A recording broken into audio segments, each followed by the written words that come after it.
abri minha Bíblia em João 20 e me deparei com Maria Madalena chorando junto ao túmulo do rei.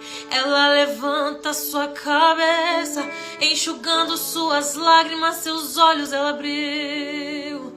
Aonde está o corpo do mestre?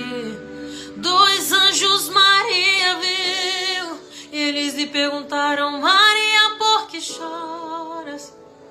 E ela respondeu: ali estava o corpo do meu menino Jesus, só que o corpo dele desapareceu.